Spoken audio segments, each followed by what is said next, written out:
Good afternoon, everyone. Good afternoon. Yeah.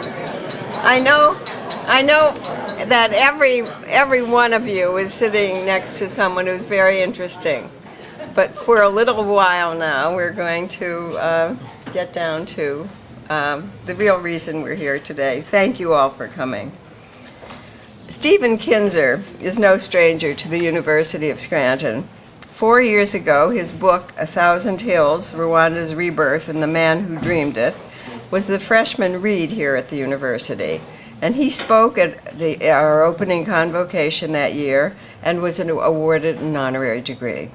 Since then, we have seized the opportunity to have him speak for the Schemmel Forum whenever possible.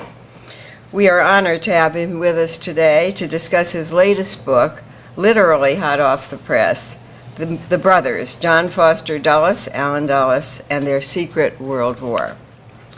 Stephen is a journalistic historian, or perhaps a historically focused journalist, I'm not quite sure. He not only has a nose for news, but a unique expertise in analyzing and getting behind the news, interpreting change, considering actions, and especially the consequences of those actions.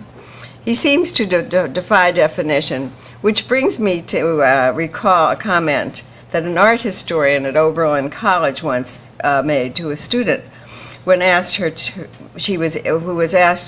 asked her to define Picasso. Without a moment's hesitation, she replied, "You can't pin him down. He's not a dead butterfly." So he is definitely not a dead butterfly. Stephen is a veteran of the New York Times, a veteran New York Times correspondent who has reported from more than 50 countries on 5 continents. You see what I mean? His books have a special fascination in their razor-sharp criticisms and their consummate readability. I could say much more, but I will just close the introduction by saying that I am proud that the Schemmel Forum is on his beat. I don't know what his next book will be, but I hope and trust that we will be one of the first stops he makes on his tour. Please welcome Stephen Kinzer.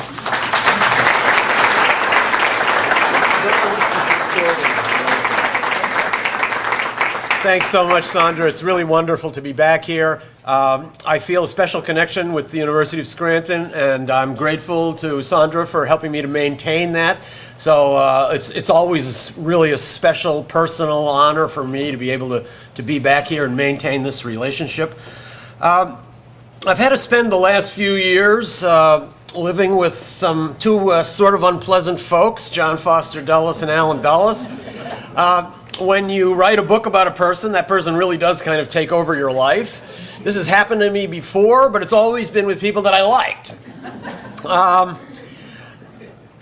When I began working on this project about the Dulles brothers, I decided that to start and to get myself in the right frame of mind, I wanted to go to Dulles Airport, and I wanted to find the famous bust of John Foster Dulles that stands in the middle of the airport and kind of commune with it. I had seen the YouTube video of President Kennedy opening the airport. There's Eisenhower and there's Mrs. John Foster Dulles, the widow, and Allen Dulles was there. And Kennedy made a nice little speech, and then he pulled back the curtain, and there's the big bust of Dulles to be placed in front of the large reflecting pool at Dulles Airport. So I got off the plane, and I couldn't really orient myself. It's a big airport, so I asked the first security guard I met, so where's the Dulles bust? And I got a blank stare. And I said, well, who's the airport named after? A little bit of a shrug. I said, well, okay, let me find another security guard. I found the next one. He also didn't know where the bust was.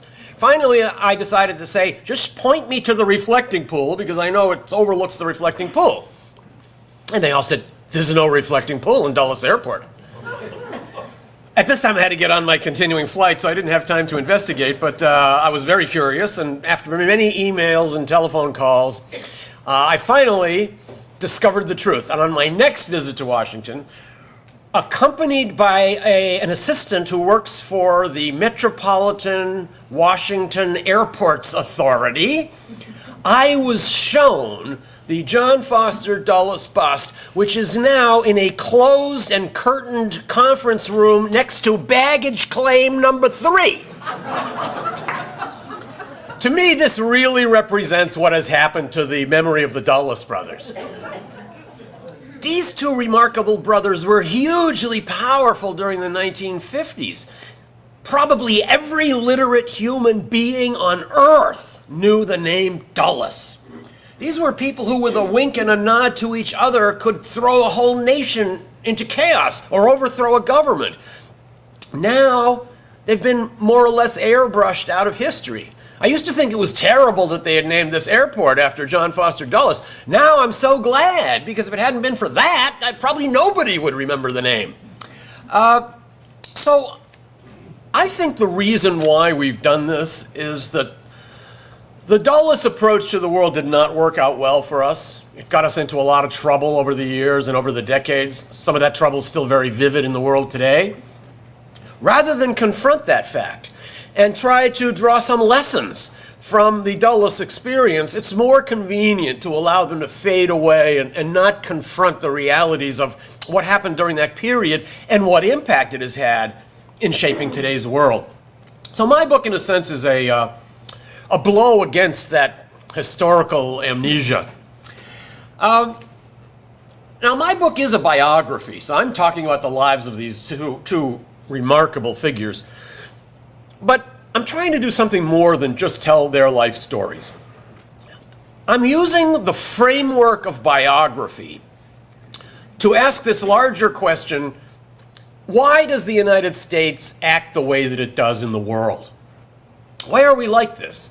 Why is it that every time there's a crisis or an upheaval or a confrontation in Bolivia or Burundi or Bhutan or Bangladesh or Belize, we feel like we have to get involved and we want to know who we're going to push out and who we're going to put in and what kind of a regime we want there at the end? Why is it that we are not able to lean back and say, well, I guess Bolivia's got some problems and Bolivia's going to have to work it out? This impulse to intervene, this sense that we know more about what's best for the world than the world itself knows, did not begin with the Dulles brothers. It has its roots far back in Manifest Destiny and American exceptionalism. But those forces also helped shape the Dulles brothers. So in my history, as I go through their lives, I pick out 3 forces that I think were important in shaping the Dulles brothers.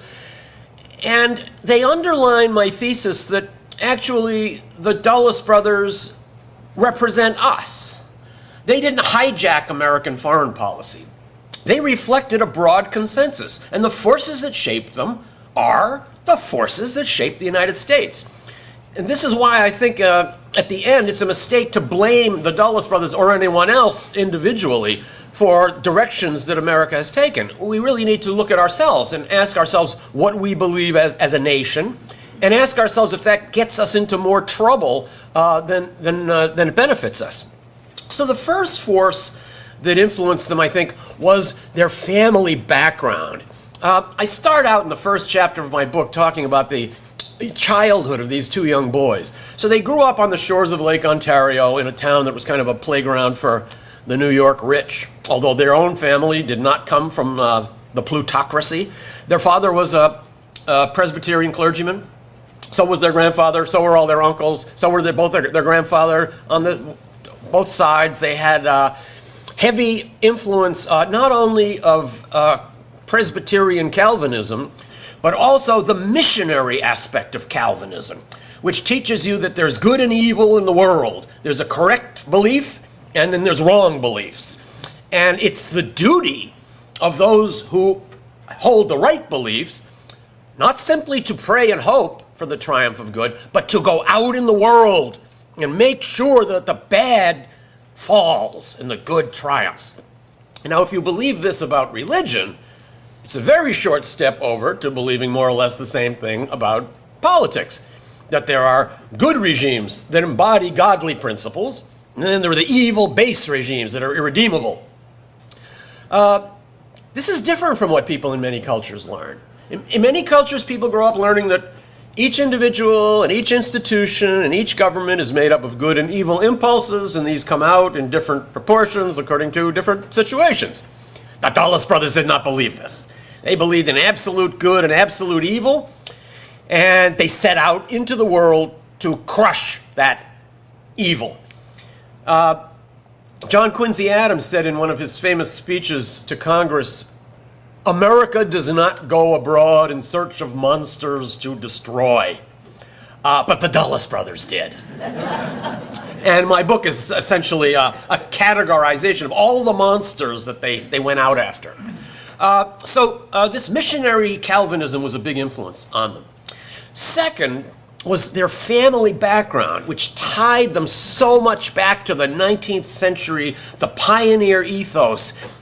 Their grandfather, who was the dominant influence on their upbringing, had been Secretary of State, just a little nice aspect to have in your background. Their uncle was also Secretary of State. So their grandfather had lived the classic American pioneer life in the age of manifest destiny. He went west, he fought the savages, he tamed the wilderness, he built a business, he ingratiated himself to powerful men, he drifted into politics, he got involved in elections, and then he got himself appointed to various diplomatic posts, culminating with his being named as Secretary of State. In fact, he's the first Secretary of State in American history to preside over the overthrow of foreign government. He was in charge of the State Department when the U.S. overthrew the government of Hawaii, which was the first time we ever overthrew an established government. So the regime change, it was part of the family business, you might say. So from John Watson Foster, their eminent and extravagantly bewhiskered grandfather, they assimilated these ideas about the providential mission of America and the special role of the United States to bring civilization to the uncivilized. That was the second big factor that influenced them. And the third one was their decades of work for this remarkable New York law firm, Sullivan and Cromwell. This was a law firm only in name. It could do things that law firms did. If you need a contract or you need to be represented in a courtroom, Sullivan and Cromwell can do that for you, but that's not their specialty. That's never been why people hired Sullivan and Cromwell. It had one specific specialty, and that was pressuring small countries to give in to the demands of American corporations. This is why American corporations hired Sullivan and Cromwell. And almost every big American multinational corporation did. And the Dulles brothers spent their adult lives for decades serving those clients.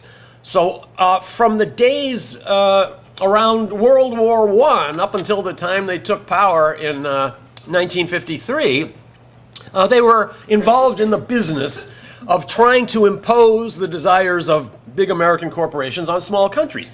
Naturally, they came to identify the interests of these corporations with the interests of the United States, and they took that view with them into office.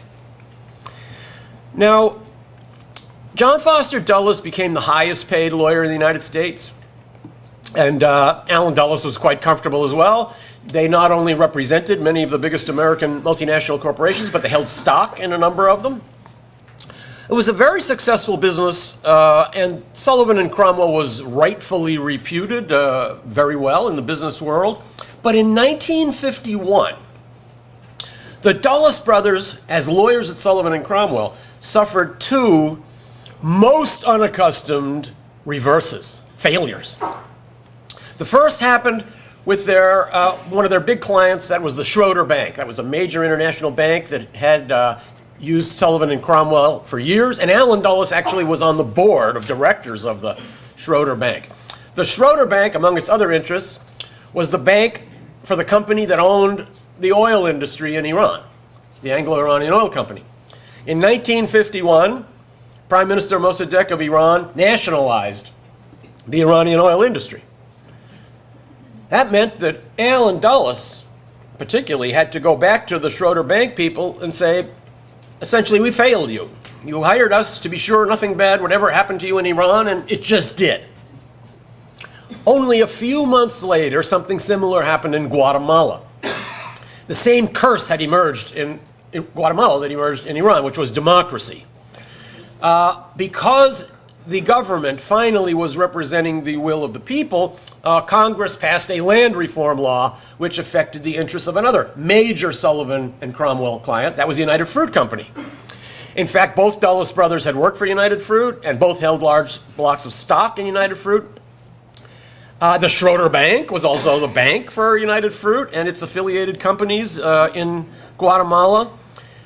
So essentially, the Dulles brothers had to go back not only to the Schroeder Bank, but to United Fruit and to the company that owned all the railroads in Guatemala and the company that owned all the electric power in Guatemala, all of which were their clients, and say, we failed you too. We couldn't protect your interests in Guatemala against this democratic regime.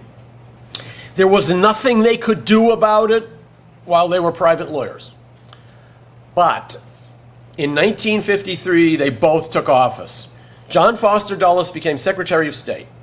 Allen Dulles became director of the CIA. It's the only time in history that siblings controlled the overt and the covert sides of American foreign policy. They came into office with two grudges already. They didn't like that guy in Iran, Mossadegh, and they didn't like that guy in Guatemala, Arbenz. They didn't even wait for Eisenhower to be inaugurated before they started their plot against Mossadegh. And within 8 months, not only was Mossadegh overthrown, but democracy in Iran was crushed forever, up to now. And then they immediately set off against Arbenz in Guatemala, and within about 9 months after that first coup, they had carried out the overthrow of the government of Guatemala, thereby plunging it into that terrible 35-year civil war in which something like 200,000 people were killed, more than were killed during that period in all the rest of Latin America combined. So having these two great successes under their belts, the Dulles brothers then went on to fight against other monsters. Immediately after the Arbenz and Mossadegh coups, they decided the next monster we're going to slay is going to be Ho Chi Minh. In 1954, John Foster Dulles was the chief of the American delegation to a conference in Geneva that was supposed to decide the future of Vietnam. The French had just lost their big battle at Dien Bien Phu and reluctantly decided to throw in the towel. They decided Ho Chi Minh is too powerful, he's too popular, we can't defeat him. And Winston Churchill also agreed. He had a great line, "The loss of the fortress must be faced." He was agreeing with the French.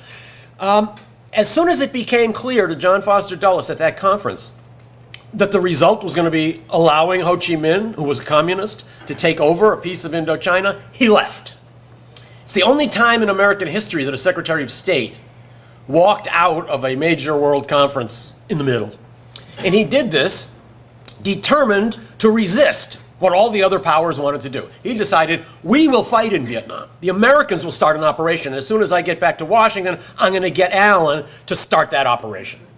It means that if that one guy had not made that decision on that one day, we might have been able to avoid the entire American involvement in Vietnam. And you can hardly wrap your mind around how different America and the world might be under those circumstances. After the long campaign, ultimately failed campaign against Ho Chi Minh, the Dulles brothers focused on the new big enemy in the world, which they hated in some ways even more than Bolshevism, and that was neutralism. This was the period after World War II when many nations were emerging from colonialism of different sorts and were looking for their place in a turbulent new world. These were leaders like Nasser in Egypt and Nehru in India, Sukarno in Indonesia, Lumumba in the Congo a little bit later on. Their line to the United States was, we're only interested in developing our own countries and we're not involved in the Cold War. We have no position in the Moscow-Washington battle. Foster Dulles hated this. He used the word immoral to describe neutralism. He saw all those neutralist leaders essentially as tools of the Kremlin. In countries where the Kremlin was not able to impose communist rule, in his mind, they would find some guy who would pose as a neutralist to be the bridge figure until communism could take hold. So with this great misconception, they set out in operations against many of these leaders. They tried to overthrow Nasser. They tried to overthrow Sukarno. They saw these neutralists as great enemies of the United States. One of the points in my book is that we have misunderstood the history of the 1950s. We think of it as a period of peace, tense peace. But actually, this is not correct. When you now look at the documents that have been declassified and the memoirs that have been written and the histories that have been uncovered, you see that the United States was at war constantly during the 1950s.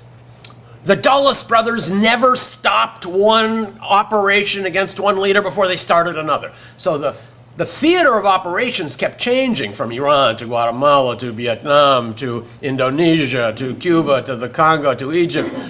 And we didn't see this war because most of it was fought below the surface. And the pieces of it that we did see were not clear to us because we didn't realize that we were involved. We thought these were all domestic disturbances. Only much later have we come to realize that these were all American projects.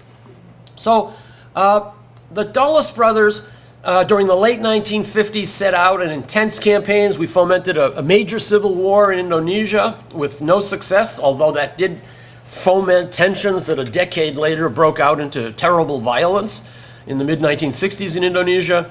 And then towards the end of the 1950s, Allen Dulles particularly set off on the campaign against Fidel Castro and against Patrice Lumumba, both of whom he was under orders to assassinate from his boss, President Eisenhower. Now, John Foster Dulles did not live to see his reputation decline. He died in office, or shortly after resigning, after becoming ill in office. Fate was not so kind to Allen Dulles. John F. Kennedy, in his first press conference, only 2 days after winning the election in 1960, in the first sentence of his press conference, announced that he was reappointing Allen Dulles to head the CIA. Allen Dulles already had an operation in process that he presented to Kennedy, and that was, we're going to get rid of Fidel Castro with this idea of invading at the Bay of Pigs. We all know how that turned out. It was a terrible disaster, and Allen Dulles was fired by Kennedy soon afterward. So he did live to see his reputation decline. Now, looking back at the Dulles brothers, I think we can see that they made some terrible misjudgments about the world. The first one was that in the period after Stalin's death, they continually rejected overtures from the Kremlin that might have led to a calming or a shortening of the Cold War. It was right in 1953, the same year that Stalin died, that the so-called Big Three, that was the United States, France, and Britain, had a summit conference in Bermuda. They received a message from Malenkov, the new Soviet leader, and the message was, I want to meet with you guys, so let's have a summit of four: France, Britain, US, and Soviet Union, and let's talk about managing our conflict. The French thought this was a great idea. Churchill thought it was a good idea, but Foster Dulles was absolutely against it. He believed that it would be a disaster for the Americans to sit at a negotiating table with the Soviets. If we did that, he thought, the entire paradigm of conflict would dissolve. This paradigm was based on the idea we are facing not rational people, but fanatics, people that are completely irrational and only want to kill us. If we sit down with them and suggest that maybe they might have some good ideas or maybe we could work out a deal, the whole premise dissolves. So they were fervently against easing the Cold War relationship with the Soviet Union. Second big misjudgment they made is one to which I referred earlier. They completely misjudged the nature of third world nationalism. And they turned the United States into enemies of countries and peoples and nations and leaders who never had to be our enemies. Finally, the Dulles brothers had no understanding of what we would now call blowback. It never occurred to them that their interventions would have huge repercussions years, decades, even generations later. You know, in the writing business, among many other cliches, we have one that says, every story is either happy or sad, depending on where you end it. The Dulles brothers like to end their stories very quickly. Take Iran as an example. We got rid of a guy we didn't like, Mossadegh.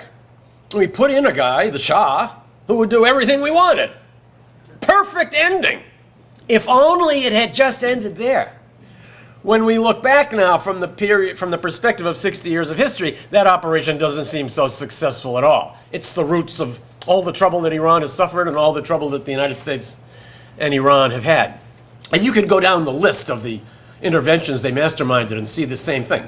Vietnam is a great example. Millions were killed in Vietnam. The Congo, in the last 20 years, we have had over 2 million people killed in horrific violence. Could all of this have been prevented if we didn't overthrow the only democratic leader the Congo ever had in 1960? Maybe that's a stretch. But certainly we contributed to that country's spiral into its present horrors. So in this case, maybe I could give the Dulles brothers a little bit of an understanding, because if they were here to defend themselves, they might say, well, when we were in power in the 1950s, we didn't know that interventions could have huge consequences half a century later, but you can excuse us because we had nothing to rely on. We couldn't look back on covert operations of 50 years earlier because there hadn't been any covert operations in those days. But we today don't have that luxury. We now can see what these operations often lead to long-term into the future.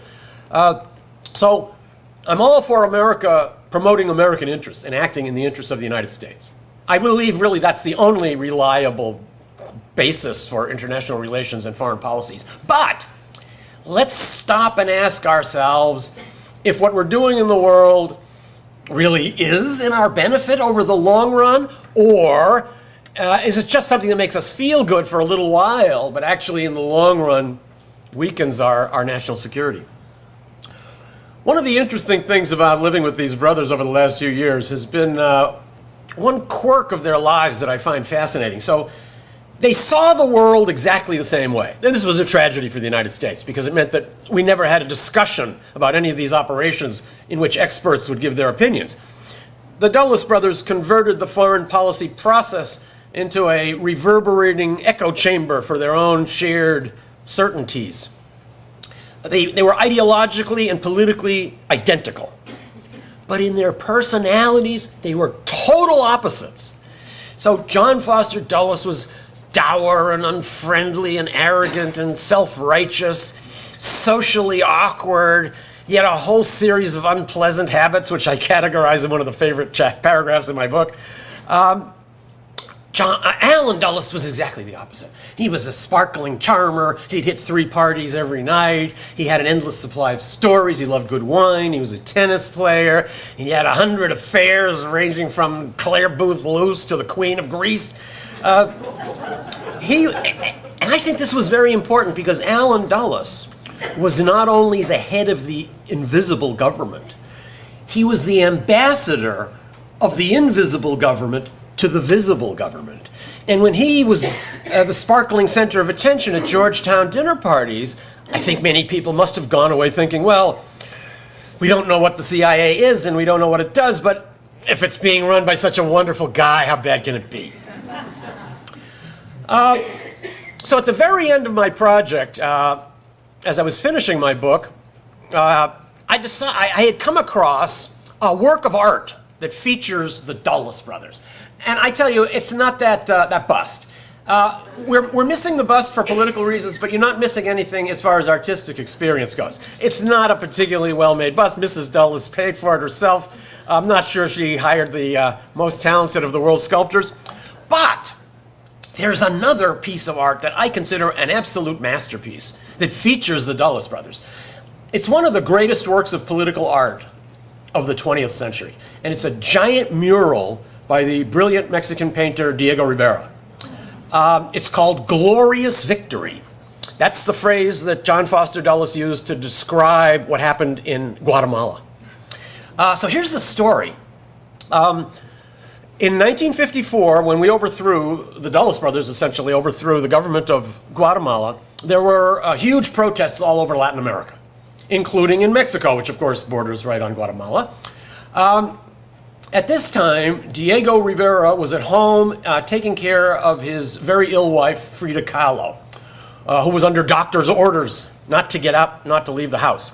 After the overthrow of Arbenz in Guatemala, she was so angry that she told her husband, "We have to participate in the protest march, even though the doctors have told me never to get out of bed."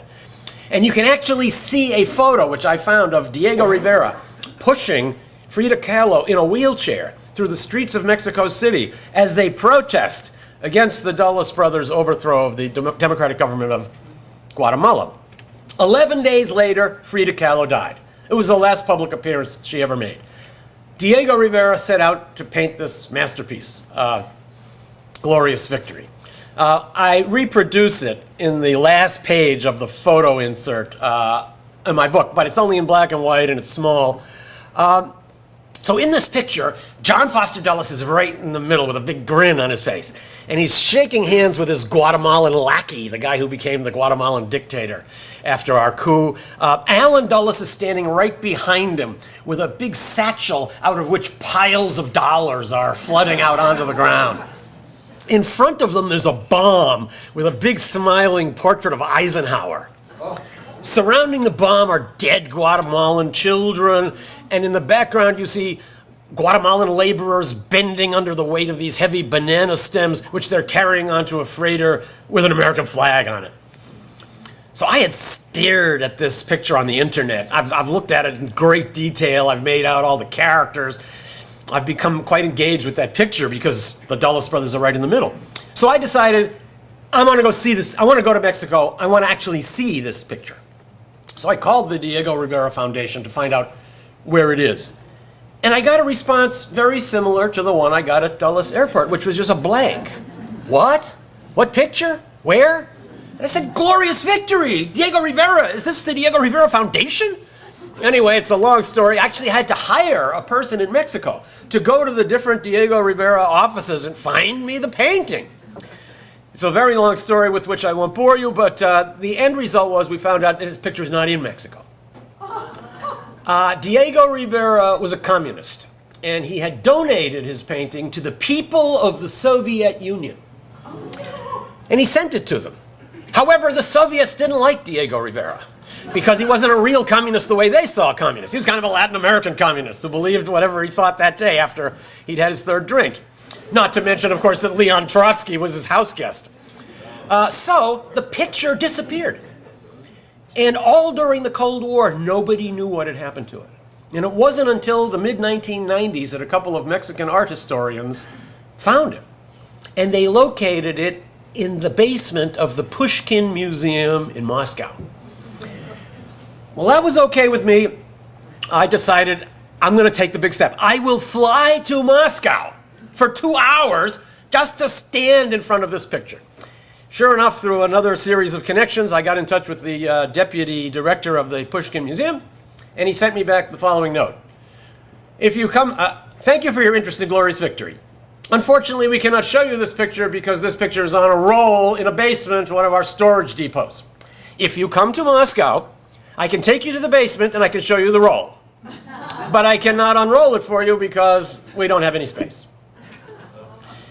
So it means that this picture, like the Dulles bust, is lost. It's out of view. It's not being ruined, but nobody is seeing it. There's no way to look at it. So this leads me to a modest proposal. The picture isn't doing anybody any good in the basement of a museum. The audience that needs to see it is really not in Russia. And the audience really isn't even in Guatemala, since they know what happened. The audience that really needs to see that picture is us. And I have the exact place for it, right in the center of Dulles Airport. I wouldn't insist that they sell copies of my books right there. But maybe we could put the bust in front of it, and we could have a few plaques that would raise some questions that would allow us to try to get over our historical amnesia. See the Dulles brothers as reflections of who we are and try to draw from them lessons that can help us build a stronger and more fruitful long-term relationship between the United States and the rest of the world. Thank you.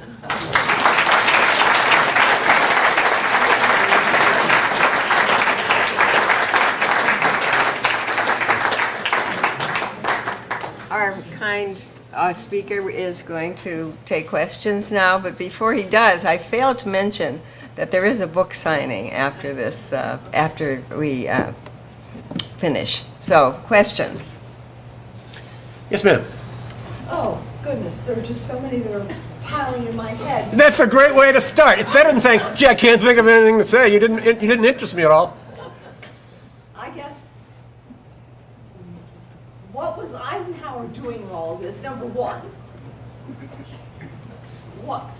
How does this affect Bush going into Iraq?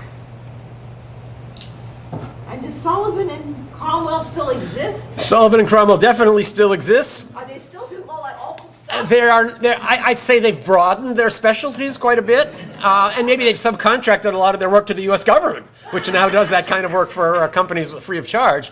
After all, they're the ones that own the government. But yeah, Sullivan and Cromwell is still very, very powerful, one of the biggest law firms in America. But getting information out of them is like getting information out of United Fruit. If you never know what a black hole is, try extracting something from Sullivan and Cromwell or United Fruit. Now, I must say that as I've been speaking about my book, the question that you asked first is a question I always get, and that is, what about Eisenhower? What about that Mr. Nice Guy that was just smiling all the time and playing golf and wasn't that bright? This is not a correct assessment of Dwight Eisenhower. He was quite a tough guy behind that smile. Right at the very beginning of Allen Dulles' tenure as head of the CIA, he told his senior aides, "This president has an intense interest in every aspect of covert action." And that was correct.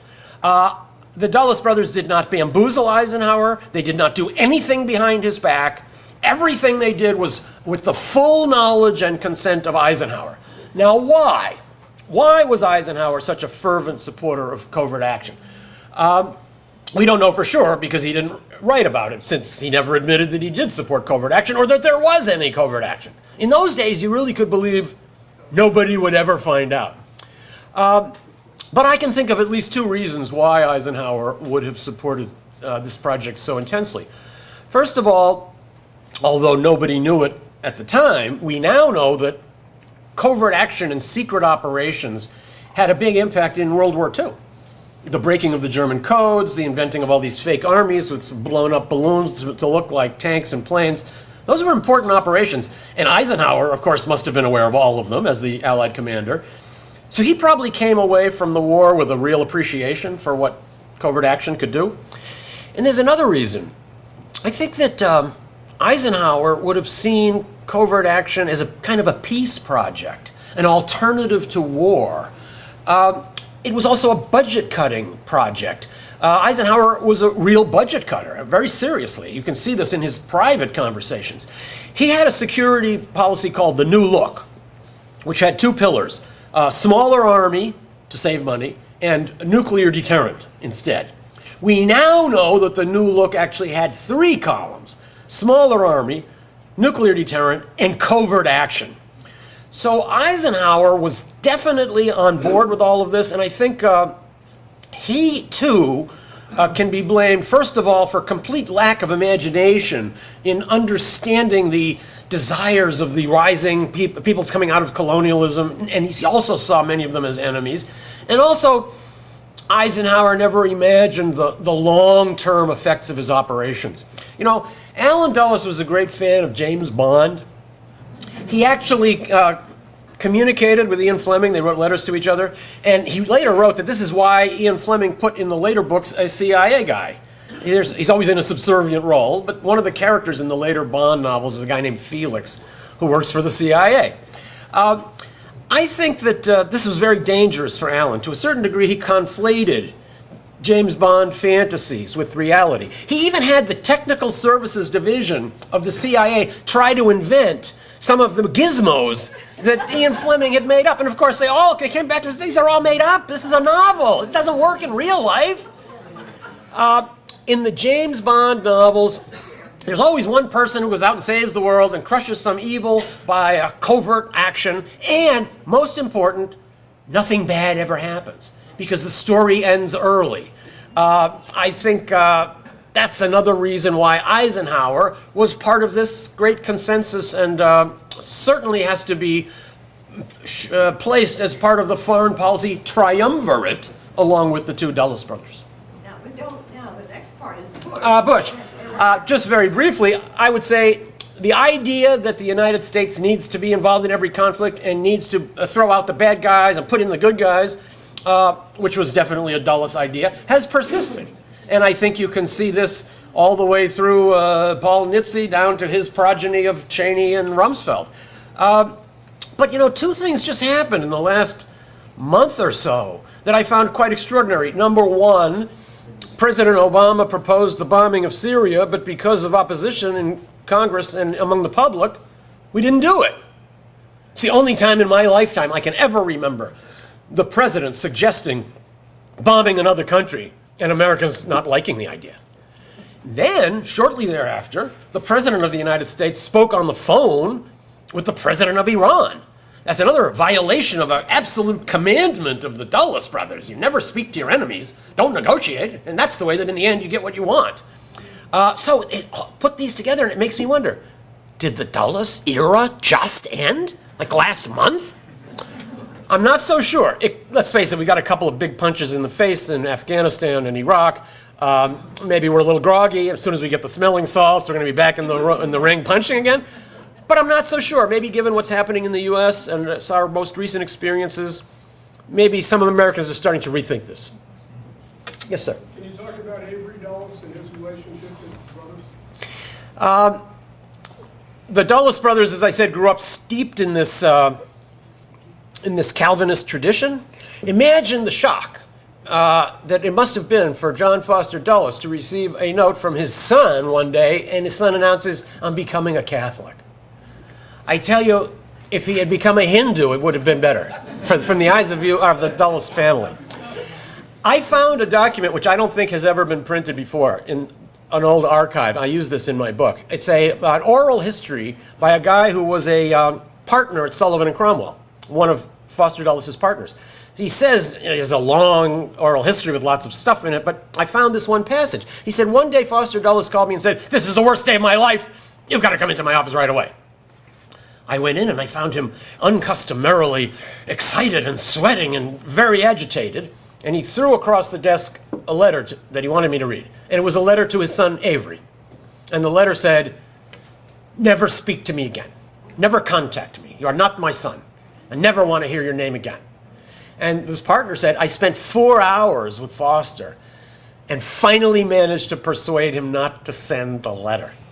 Nonetheless, I think it's an expression of what a huge shock it was. They did sort of reconcile towards the end of Foster Dulles' life, but a family treason certainly of a kind that the Foster Dulles could never comprehend or fully forgive.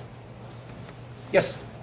I'd like to give you a reaction to a compliment that John Foster Dulles got from a very unlikely source, Nikita Khrushchev, who said, I don't know if it was in his memoirs or someplace else, but he said, Dulles always knew just how far to push us and would not go beyond. That's true. That was a quote from Khrushchev when Khrushchev was informed that Dulles was dying. So he made this nice comment saying, he pushed us, but we never got to the edge of war.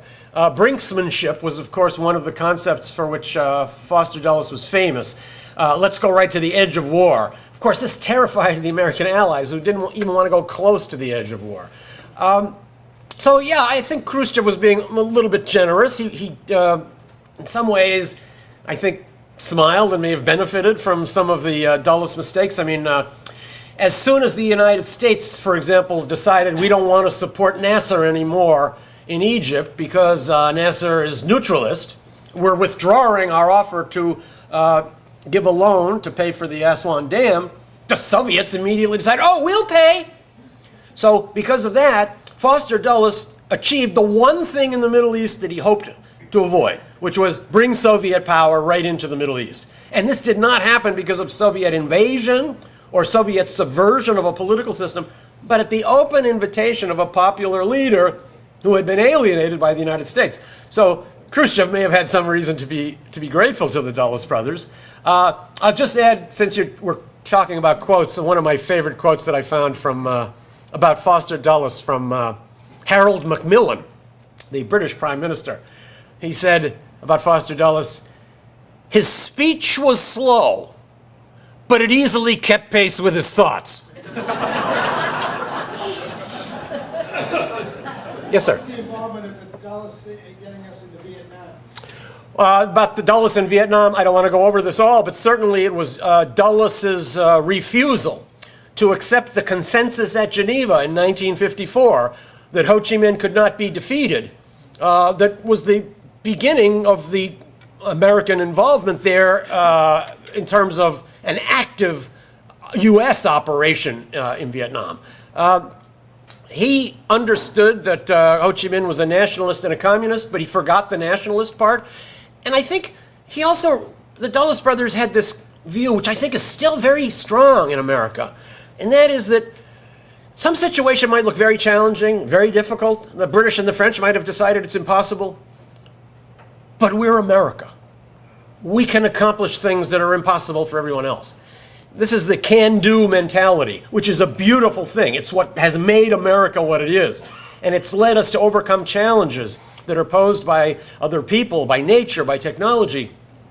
But there are some challenges, particularly those posed by deep-seated cultures, that even the United States cannot overcome. And I think this idea that, of this can-do idea, which tells you if you want something badly enough and you just work hard enough, you're going to get it, is positive, but also has a dark side. Yes, sir. I would suggest that our exceptionalism should be defined as arrogance. It actually sounds a lot better in public when you say American exceptionalism. I can tell you that when I teach a class at Brown on the history of American intervention. And I start by, in the first day, I'm laying out the rules for the class. Like, you can't come late, and you can't use your cell phone, and there's no eating in class. While I'm doing this, I'm munching on my sandwich. I'm saying there's no eating. It's so disrespectful. Excuse me. You can't. And I go on like this, and the kids are all a little bit puzzled. And then I say, you see, I'm the United States. I make the rules, but I don't have to obey them. How do you feel about that? So I think this is something that Americans often don't think about. How does our view of our own exceptionalism look to everybody else who's, by our definition, unexceptional?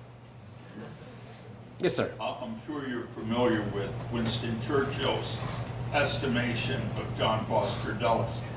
What's the famous quote? He's the only bull I know who carries his own china shop around with him. The thing I wanted to ask you beyond that was, Avery was John Foster Dulles' son. That's correct. I've had several people say, you mentioned the two brothers, but you didn't mention the third brother, Avery. No, this is not correct. He was the son of John Foster Dulles, who had this epiphany walking along the Charles River that he should be a Catholic. Did he not become a Jesuit? He not only became a Jesuit, but he became a cardinal. He became a favorite of John Paul II. At the end of his life, he was Avery Cardinal Dulles. Yes, ma'am. George Ball, another partner, did he follow in the footsteps of John Foster Dulles? I feel that George Ball was not as ready to accept the established consensus as the only option. Particularly in the early 60s, as the American involvement in Vietnam was growing, I think Ball began to emerge as somebody who could question the consensus. He was very different, for example, from Dean Rusk. I remember reading a terrible account in, I think it was Clark Clifford's memoir, which was ghostwritten by Dick Holbrook, that there was one meeting, a cabinet meeting, in which the suggestion was made that maybe it was time to start negotiating with the North Vietnamese and stop bombing them. And Dean Rusk said, this is a terrible idea because you don't know if right now while we're speaking, the North Vietnamese leaders could be meeting and they could be deciding right at this instant to give up. So don't stop now.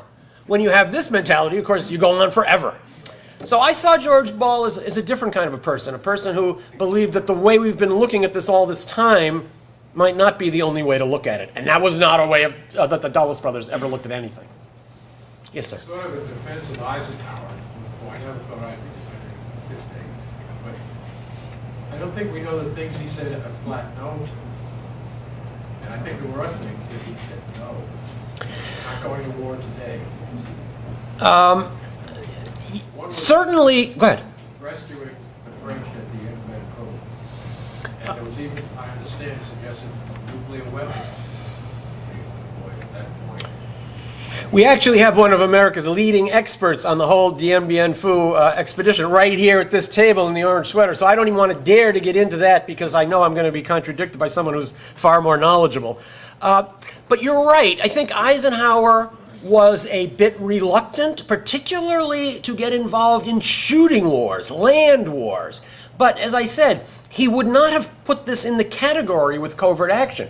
He would have seen covert action as the way to prevent yourself from getting into big wars. Because in the short run, it really was much less bloody and much cheaper. And let's face it, as Americans, we're short run oriented. When you start to tell Americans about looking at their foreign policy and the future of their country over the long run, I think that's one of those terms that just makes us switch off because the curve of our history has been very short and a little bit misleading. And that's why countries that have been around a long time sometimes laugh at the self-designated exceptionalism according to which we operate in the world. Mm-hmm. I remember reading in a biography of Eisenhower one time by somebody who was allowed to be with him and see him at cabinet meetings and things like that, who said that he watched Eisenhower one time when Dulles was making a presentation, and he said it was clear that Dulles bored Eisenhower. That was his remark. Did that have anything to do with the fact that later on, towards the end of his 2 terms, Eisenhower did turn to negotiations and the open skies proposal and that kind of thing? Yeah, I think it is true that there were moments when Eisenhower felt that Dulles was going too far. Even during the 1952 presidential campaign, when Dulles was writing all of Eisenhower's speeches on foreign policy, you can actually see the drafts where Eisenhower has made little additions, like he puts the addition, by peaceful means, which is something that the Dulles brothers didn't like to insert in there. Yeah, I think that also Dulles yielded often to advice that came directly from Eisenhower. He did yield to advice from Dulles on several occasions. For example, we now know that Eisenhower came into office without a feeling one way or the other about Mossadegh in Iran. Later on, as I said, he was very eager to launch certain covert operations and even to assassinate foreign leaders. But as far as Iran was concerned, he didn't have a prejudice or a belief one way or the other. But we now know from a new biography of Eisenhower that over drinks, every afternoon at 5 or 6 o'clock, Foster Dulles would come to the White House, and they would spend an hour talking about the world. Over these sessions, it was Dulles who brought Eisenhower into his enthusiasm for the plot against Mossadegh. And in fact, I'll tell you one little story. As I follow the passage of these plots through the declassified document trail, there's an interesting moment in the story of Mossadegh. So as the U.S. is plotting the overthrow of this democratically elected leader in Iran, only once is a question raised. Only one time did a person in the Eisenhower administration try to ask in a little more detail about this. And the person who asked was Eisenhower. We were at a National Security Council meeting, and Eisenhower said something like, "I'm glad we're getting rid of that communist in Iran, but I hadn't realized that Mossadegh was a communist." As a matter of fact, Mossadegh was a feudal landlord who was an elderly aristocrat and detested all socialist and Marxist ideas. But John Foster Dulles had a great answer. He said, "Mr. President, you're right. Mossadegh is not a communist. But Mossadegh is old. He's not well. He could die. He could get overthrown. There could be instability in Iran. It's right on the border with the Soviet Union. They have lots of oil. It's too dangerous to leave him in power." Essentially, they portrayed Mossadegh as a kind of a Iranian Kerensky who would be too weak to resist other forces. And when Eisenhower heard this, he said, "Okay, I agree. Let's go ahead and do it." All right, I think we've probably reached the end of the question period. I'm going to go out and sign some. Okay, one more in the back, and then we're going to sign some books. Were the brothers involved in Balkan affairs at all? In Balkan affairs. South Balkan? I'm going to tell you one interesting story that I put in my book about the Balkans. So while John Foster Dulles was eagerly crushing neutralist leaders in the world like Sukarno, for example, in Indonesia, he found one self-proclaimed neutralist who he really liked, and that was Tito in Yugoslavia. Here he is clicking glasses and making agreements and agreeing to $90 million a year in aid to an avowed Marxist-Leninist who has come to power through violence and is maintaining himself in power through autocratic governments. A far more repressive leader than the guy we overthrew in Iran or in Guatemala. So why was it that Dulles was able to see something in Tito that he couldn't see in these other leaders? Part of it, of course, I thought he must have thought that Tito was bleeding the Soviets and embarrassing the Soviets. But I think there's something else.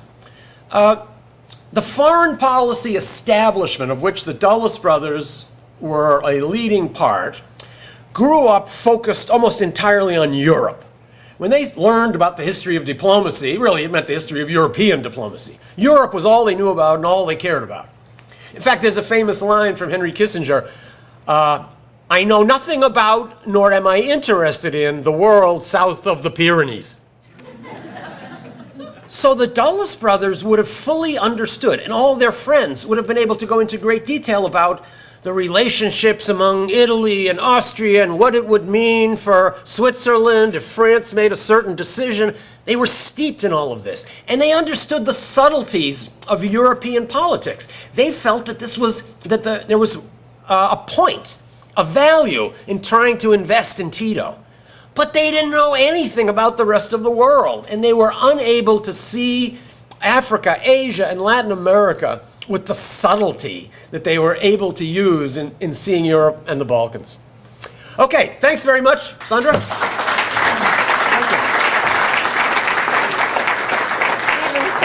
thank you. I can't thank you enough, but for the rest of you, go out and buy your books. And Stephen will sign.